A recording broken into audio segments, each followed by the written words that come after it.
Now listen to me. I don't care if you're sick. I don't care what you're going through. If you're not dead, he ain't through with you yet. As long as you waking up, you still in the game. You can still make it happen. As long as that breath in your nostrils move, you still in the game. You still can win. Now get your butt up.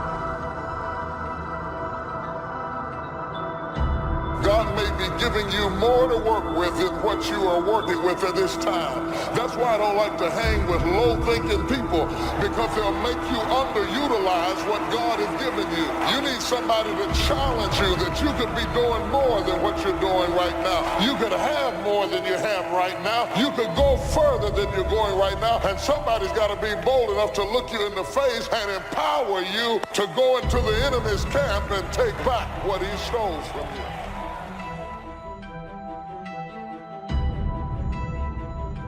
And if you're not careful, you will allow situations in this life to cloud your perspective. And you will allow moments in this life to take away the hopes and the dreams of tomorrow. Failure, it's not final, it's formative. It's part of the journey. How are you gonna learn if you don't ever fail? Failure is fuel for your future.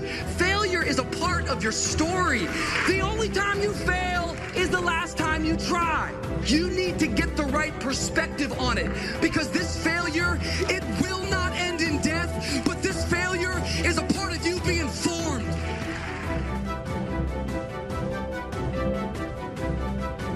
Don't take the presence of the storm to indicate the absence of God. Sometimes when you enter into a storm, and there are all kinds of storms, health storms, financial storms, there are all kinds of storms. I'm talking about storms that other people can't see, storms that make people think you haven't been through anything. Because you get up out the bed every morning and you put your hair up and put your makeup on, and they don't know you put your smile on just like you did your makeup, and walked in smiling because you were going through a secret storm. Has anybody ever gone through a secret storm?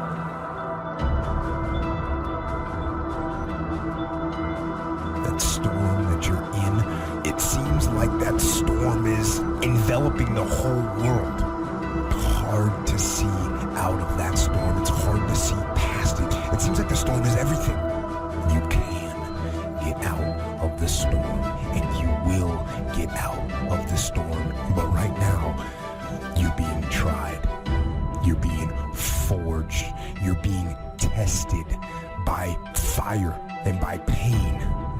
Don't fail the test.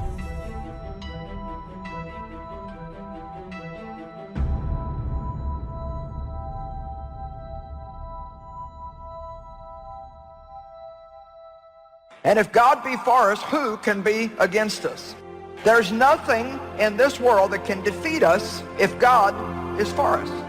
It is impossible to have victory and think bondage. It's impossible to be happy and think sadness and depression.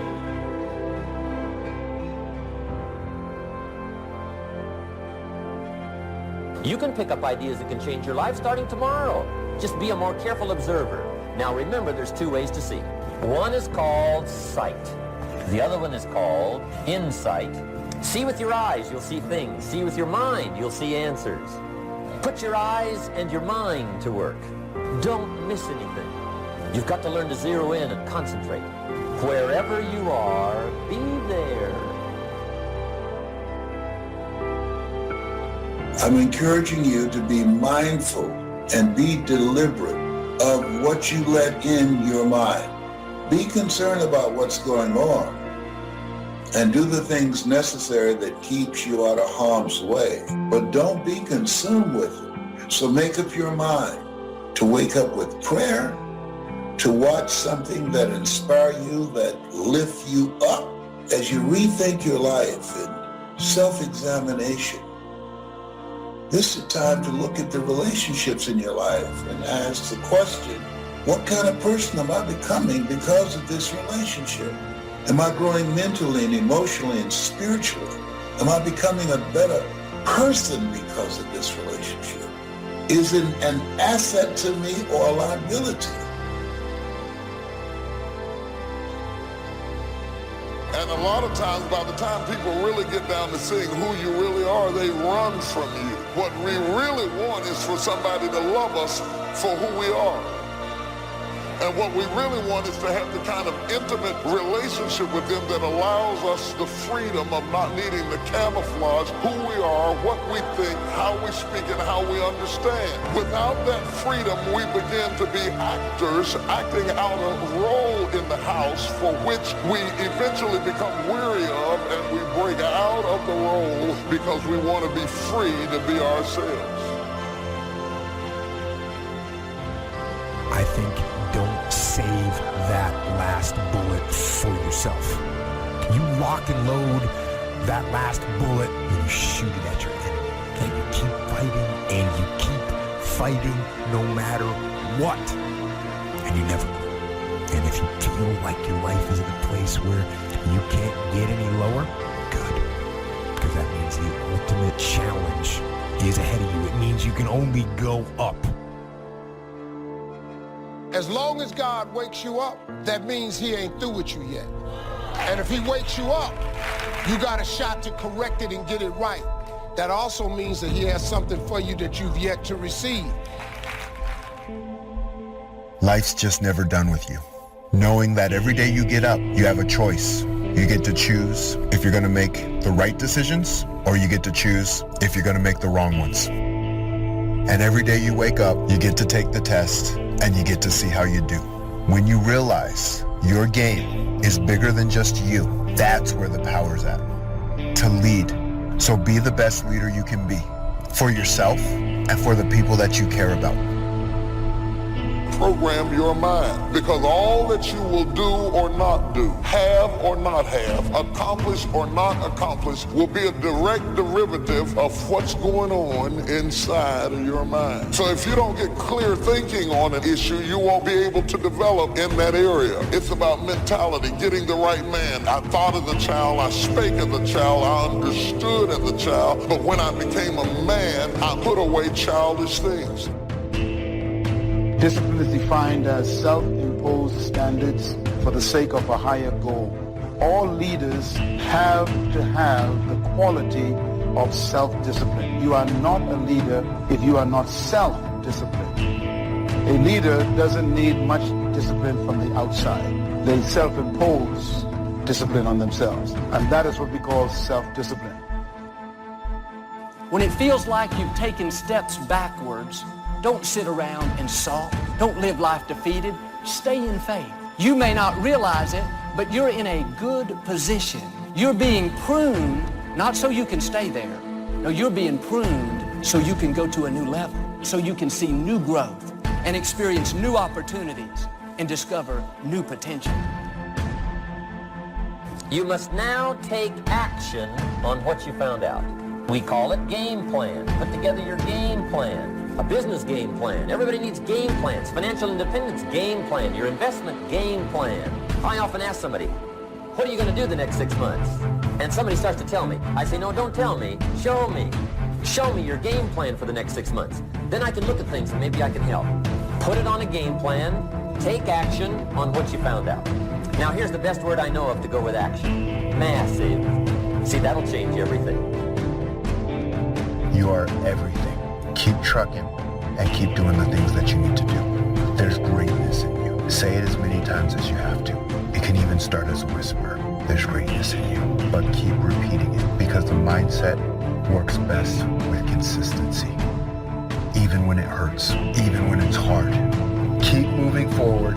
Keep doing what you need to do. Keep believing in yourself. There are moments in our lives that we feel completely alone. We feel as though no one knows what we're going through. It is because of the uniqueness of the challenges that confront you are so unique to you that you feel like I'm up against it all by myself. It's an uphill battle. And along that road, you're not going to see too many friends. You're going to see your shadow most often. See, the thing is, for many people, they've tried the same path you're on, and they failed.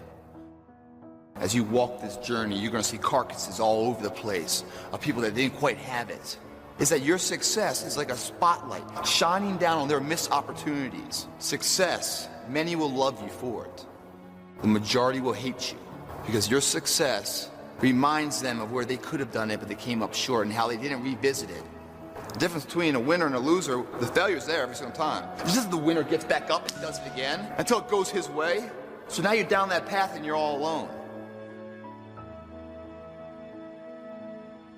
And generally, that type of circumstance is born because it's not because you don't have anybody to talk to, but can you trust them? Eventually, even the most disciplined amongst us, the corners of your mouth will droop down. Your smile will turn into a frown. Eventually, even if you have to wait till everybody's gone to sleep, a tear will run across the bridge of your nose because you're dealing with stuff that is so deep and so complicated that you feel like you're in it by yourself. But you are not alone in the battle. You're not alone in the struggle, that God has a strategy. And when it's all over, you're going to see that even though you couldn't see him, he was there all the time. I promise you guys, if today you never say good enough, tomorrow you'll always have enough. What I'm saying is the character of who you are. The character defines the success, defines the fame, and it starts right there. Championships aren't won in the theater of the arena. They're won in the thousands of hours in the training room, the labs, and the 5 a.m. runs. When everyone else is sleeping, that's when it's won. The Harvard champion is a light switch that's always on. It doesn't go on and off when someone's watching. It's constant. It begins right now with no one looking, man. And how you hold yourself, how you see yourself. What do you do when no one's watching? If you do it then, I guarantee you, you'll be doing it when everyone's watching.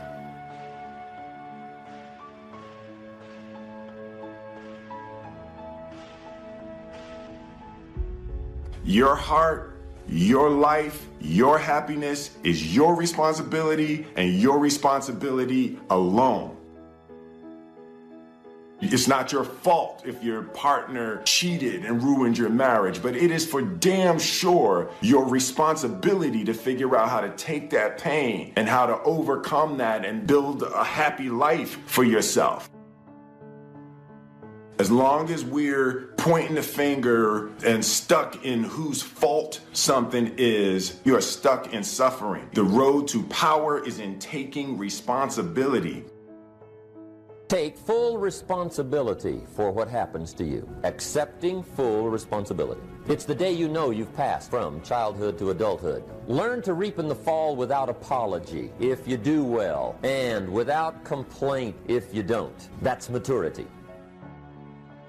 I used to have that long list of reasons why I wasn't doing well. I blame my negative relatives. They were always putting me down. I blame my cynical neighbors. They're just selfish, looking out for themselves. Won't loan you money? I used to blame the economy. I blame the community. That's a pretty good list for not doing well, isn't it?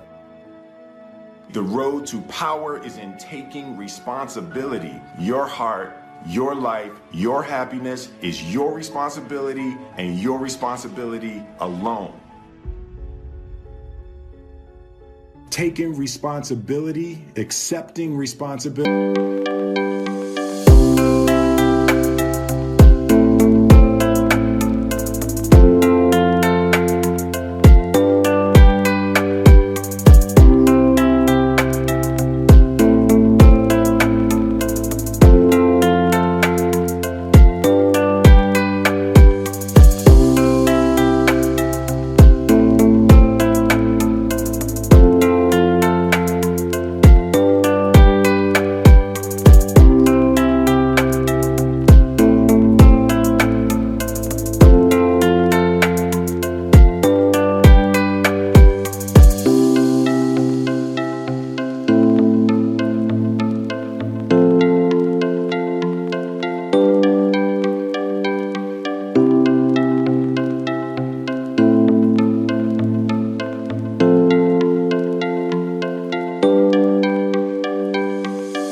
Is not an admission of guilt. Taking responsibility is a recognition of the power that you seize when you stop blaming people. It's not like you're letting somebody who wronged you off the hook. Taking responsibility is taking your power back.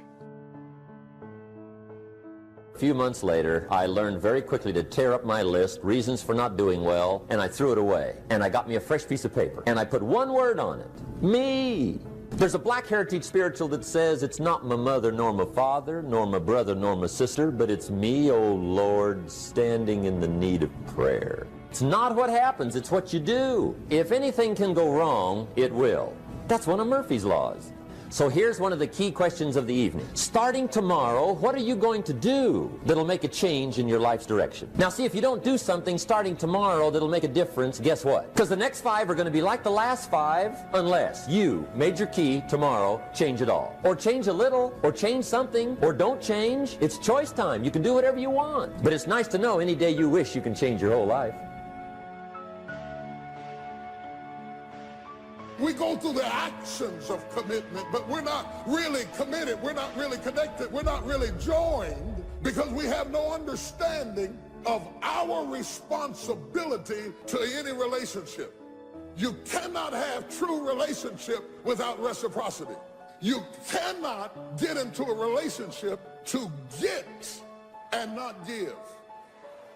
You collect anniversaries, you've got a lot of birthdays, but you've never been the person that you could be because the could be is locked up behind commitment, and until you're committed, you'll never get the could be. Wonder what would have happened in school if you'd been committed. Wonder what would have happened in your marriage if you'd have really thrown your whole self. You've always been casual.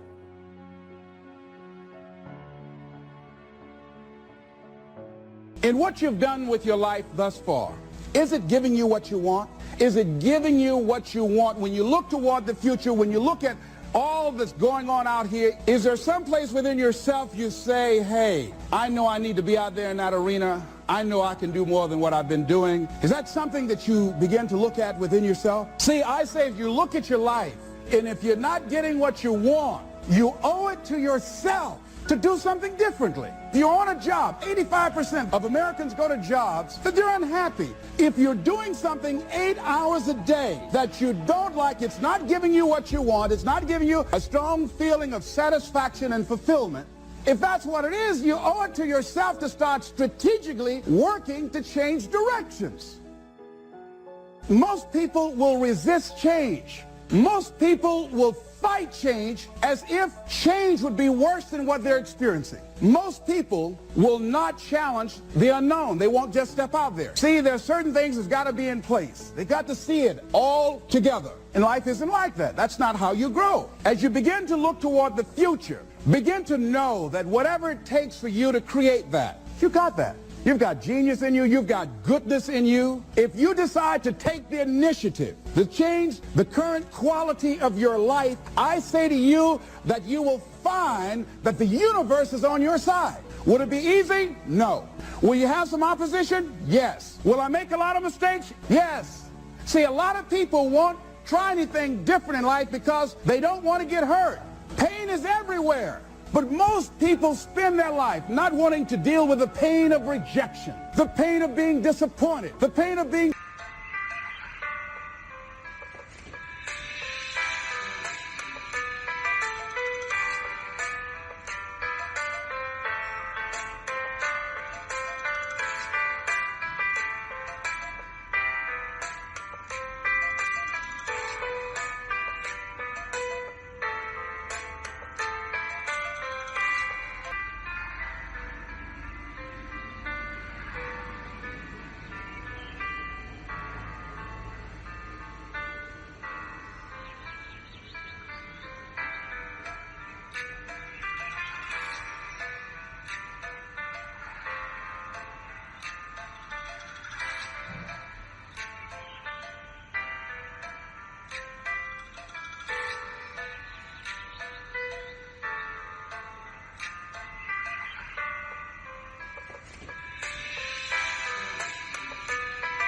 Criticize the pain, that's called life.